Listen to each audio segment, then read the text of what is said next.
क्या जेडीयू को चुकानी पड़ेगी बीजेपी के पाले में जाने की कीमत? आखिर जेडीयू में अचानक से बगावत के सुर इतने तेज क्यों हो गए?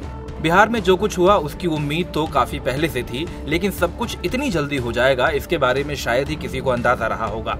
नीतीश ने एक झटके में महागठबंधन से नाता तोड़कर बीजेपी का दामन थाम लिया, लेकिन लगता है कि बीजेपी के साथ सरकार बनाने का यह फैसला नीतीश के लिए भी कुछ झटके लेकर आने वाला है।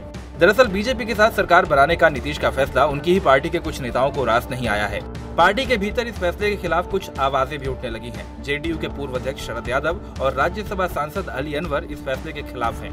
पूरे घटनाक्रम पर मीडिया के सामने अपनी नाराजगी जाहिर करते हुए शरद यादव ने कहा कि नीतीश कुमार ने सरकार बनाने का फैसला बहुत जल्दबाजी में लिया है। गठबंधन तोड़कर इतनी जल्दी बीजेपी के समर्थन में सरकार बनाने के फैसले का मैं समर्थन नहीं करता हूँ। वहीं जेडीयू सांसद अली अनवर ने यहाँ तक कह दिया कि नीतीश ने भले ही अपने अंतरात्मा की आवाज पर यह फैसला लिया हो, लेकिन उनकी अंतरात्मा नीतीश के इस फैसले के साथ नहीं है। अली अनवर ने कहा कि बीजेपी की जिन बातों से हमें परहेज था, बीजेपी अब उसी तरफ उग्रता के साथ बढ़ रही है।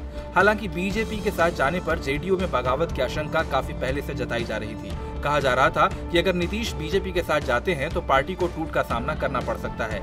खैर, अब 4 साल बाद नीतीश भले ही एक बार फिर से बीजेपी के पाले में चले गए हों, बीजेपी के साथ भले ही उन्होंने सरकार भी बना ली है, लेकिन नीतीश के इस फैसले से जेडीयू में जारी खींचतान का नए गठबंधन पर क्या असर होगा, इस पर भी सबकी नजर होगी। इंडिया न्यूज वायरल की रिपोर्ट।